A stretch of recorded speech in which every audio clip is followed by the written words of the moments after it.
be able to absorb that failure against that level of expectation. Because if not, you'd be a robot and you're just pushing emotions further down, which is very unhealthy. So you have to experience the frustration, experience the sadness, experience the ineptitude. Maybe you don't feel worthy. You have to experience the regret, things you should have done or didn't do, or it's either make or break or you're done. Is it a failure or setback where I can't bounce back from? Because the only other alternative is it's a setback that you can bounce back from, right? So what we're doing is we're absorbing our emotions, and now we're trying to inflect those feelings into positive action by reflecting and understanding that these setbacks or failures can be bounced back from. You cannot sit and feel pity and feel like a victim and not do anything. You just can't.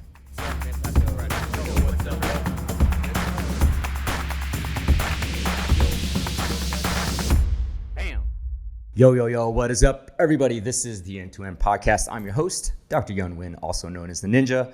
This is the End-to-End Podcast, the Alpha to the Omega, the beginning to the end, talking about life, motivation, success, drive, entrepreneurship, leadership, and offering you morsels in this all-you-can-eat buffet called life. Back in the studio, just got back in from out of town in Nebraska, and believe it or not, it freaking snowed. So I'm having a little bit of a hard time adjusting back to this humid, hot weather in Houston, but glad to be back in the studio. A little bit tired, but gonna push through.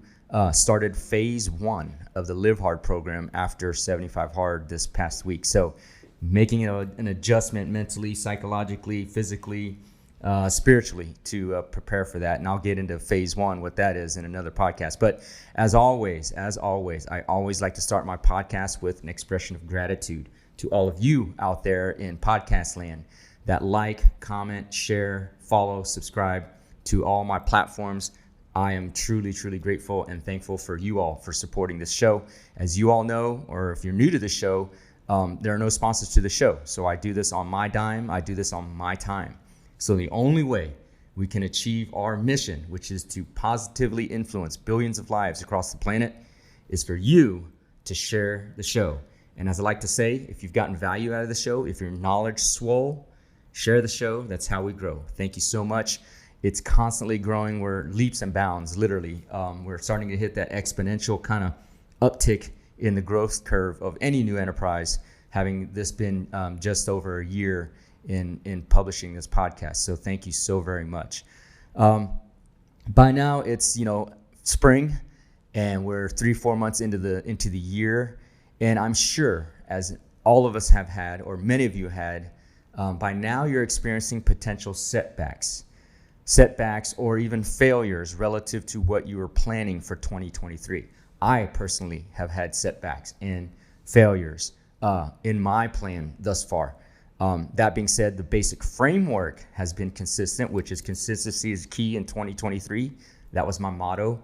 The framework has been moving successfully, but there are incidences here or there, things that happen in our lives that I would consider setbacks or even failures in my personal life. And it's not unique, I should say, it's not uncommon to have failures or setbacks by this time. If you're marking time periods in years, it's not uncommon. Maybe you've had fitness goals that you've had setbacks in or had failures, didn't achieve. Maybe you had career goals that you've had setbacks or failures that you didn't achieve, or academic or school or life, personal plans, things you wanted to achieve by now that you have not, which are setbacks, which would be considered setbacks or failures. And so this particular one is this particular podcast I want to talk about. Just kind of, it's a critical time because you came off the year strong, high optimism, high hopes, high plans, high goals, and maybe you haven't hit them. So you're at this inflection point where you can really crash down and get back to baseline or even lower than where you started the year, or make an inflection point and get back onto the right track. So opportunistically, I wanted to talk in this particular podcast on how to deal with setbacks or even failures. And this is kind of a broad framework, which we will dig deeper into detail in future podcasts. But as a broad framework, at least for me, how I handle it, how to deal with setbacks and failures. And the first thing I want to say is that you should, following a setback or failure, you should immediately absorb it. And what do I mean absorb it? Absorb it means feel the emotions related or associated with that failure or setback. Okay, so you absorb it by feeling the emotions of it. A lot of, coaches and high achievers and all that, fuck your emotions. Emotions don't matter. It's all about, getting shit done. That is very true when you're in the moment, when you're in battle, so to speak, or when you're trying to get to a goal. Yes, you don't have time for emotions. You got to execute. But a setback or a failure is a point in time where something has just finished, has just resolved, and the outcome was not expected that you wanted. So you're not in the middle of battle. You're not in the middle of competing. You're not in the middle of taking action to your goal. You've experienced a setback or failure. So something resolved or came to a resolution or disposition that resulted in less than expected results, or even no results, right? That is the time to absorb it. You absorb the emotions with it, right? If you're a high achiever, you're kind of on that line of being a perfectionist. So the harshest critic is yourself. I understand that. That's me. So you have to be able to absorb that failure against that level of expectation. Because if not, you'd be a robot and you're just pushing emotions further down, which is very unhealthy. So you have to experience the frustration, experience the sadness, experience the ineptitude. Maybe you don't feel worthy. You have to experience the regret, things you should have done or didn't do or couldn't do or whatever. You have to experience all of those feelings around that failure or setback. Absorb it, understand it, and identify it. And that could be in a short amount of time, or it could be in a few days, right? The one thing you can't do is just sit on those feelings, okay? So you have to absorb it, recognize it, identify it, and digest it. I like to do it sometimes in a matter of minutes. It could be a couple hours, or it could linger for a day or maybe two, depending on the impact of that setback or failure. Okay? But it's key. You have to absorb the experience of that setback or failure. The second thing is you have to reflect on it. And that's kind of in tune to absorbing it. And all these steps or these categories or the framework I'm discussing, it doesn't have to be in sequence. It doesn't be absorb, reflect. You could be absorbing and reflecting at the same time. Okay? And when I say reflect, that means prioritize the setback or failure. Okay? Some of us who are perfectionists, any minor setback, you create a big priority around it, which is kind of unhealthy because you're not recognizing it for what it is. That's why I say reflect on it. Reflecting on it means you have to prioritize the setback or failure. Because there's only two types. There's catastrophic setback or failure where that's the end of the road for whatever that was. There's no coming back from it. It's like, in a gambling sense, which is kind of a bad example, but it's like making your last bet and losing the money.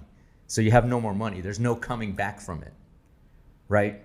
That is catastrophic. Or it's you're running a business, you took a gamble and you're out of money, or you're out of time, or you missed the mark and you cannot recover. So you have to close the business.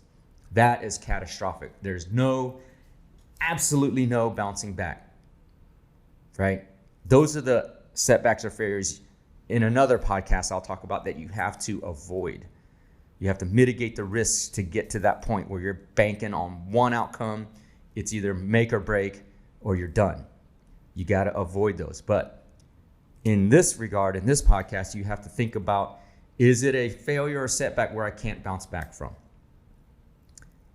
because the only other alternative is it's a setback that you can bounce back from, right? So what we're doing is we're absorbing our emotions, and now we're trying to inflect those feelings into positive action by reflecting and understanding that these setbacks or failures can be bounced back from. I tell my 4-year-old daughter, I've taught my son this from when he was young. It's a very cliche, but it's not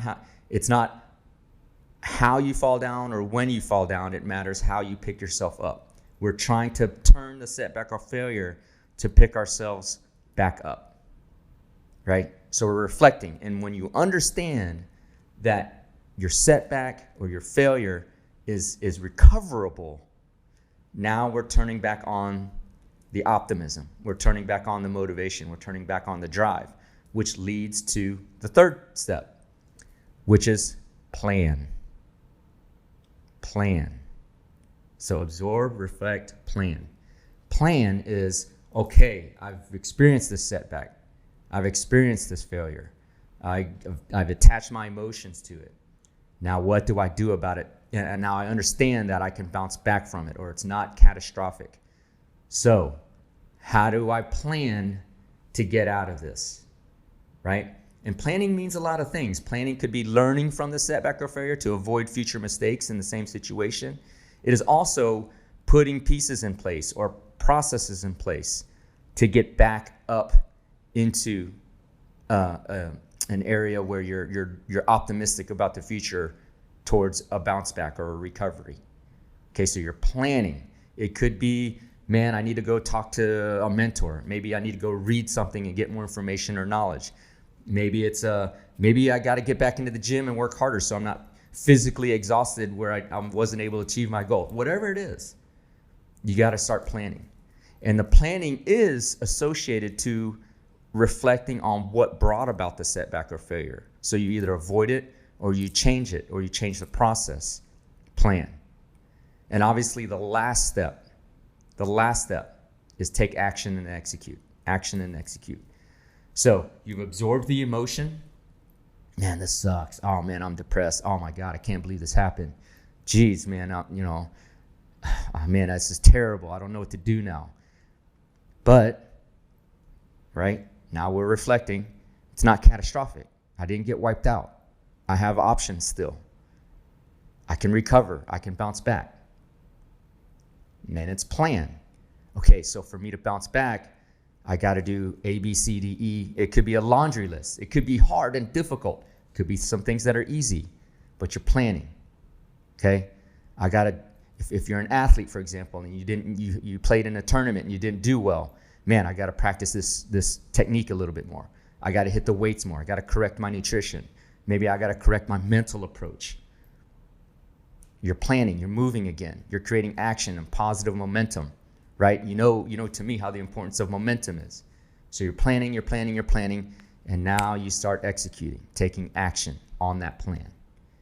And you will see that if you go through this process, you're turning that negative by absorbing and reflecting. You hit the valley, and then you planning and execute. Now you're back on the upswing. Okay? Now, again, it's not whether you fall down, because everybody does. It's how you pick yourself up. The faster you can compress these kind of 4 broad categories, the faster you're going to bounce back. The quicker you're going to bounce back. The quicker you're going to bounce back. It's anecdotally, Kobe, when he had a bad game, what did he do right away? Get back in the gym. Almost the same night that he had a bad game, or even after a bad game, he would go straight back into the gym. Why? Because he's compressed all 4 steps together. As he's practicing and taking more reps, he's digesting, reflecting, planning, executing. It could be same day. Some people could take a week, depending on the significance of the issue. But the one thing you cannot do, the one thing that is absolutely not allowed in this circle, is you can't do nothing. You cannot sit and feel pity and feel like a victim and not do anything. You just can't. Because if you do, you'll never hit that upswing again. And actually, it's a continuous spiral down. if you go out after a failure, you go hit the booze. Alcohol is a natural depressant. It dehydrates your body. Obviously, it affects your thinking, your logic. Sometimes people get enraged with alcohol. They go out and get into fights. Negative spiral. If you sit around, do nothing, your body's not active, you don't get the physical, neurochemical responses that you need to be positive. So you get more depressed. You're out of weight, out of shape. Your mind's not right. So the one thing you cannot do after a setback or a failure is do nothing. You got to do something. And me, personally, that is my framework that I naturally do it, and I just broke it down actually on the way to the podcast this morning. I broke it down and said, okay, this is what I actually do subconsciously, which is absorb it, reflect on it, plan, and go execute in action, right? Because it's inevitable. I've yet to meet a successful person who has not experienced significant setbacks or failures. To this day, I'm hanging around guys worth hundreds of millions of dollars. And they're, on our daily basis, they're talking about what setbacks they had that day. Could be with their team, a product, a shipment, design, whatever. They're having setbacks. But uniformly, every single one of them have what? They have the resiliency and the plan to continue and execute despite the setbacks. And so to do that, you have to be able to process the whole idea of the setback and failure and how to handle them, whether consciously or subconsciously. You got to be able to process these setbacks and failures. So that's how I do it. You know, I had a recent setback as of last week, significant one. A lot of time and investment in a particular deal didn't come out the way I wanted to, right? So took a day or two to absorb it, reflect on it, develop a plan, how to recover from it, and now we're executing.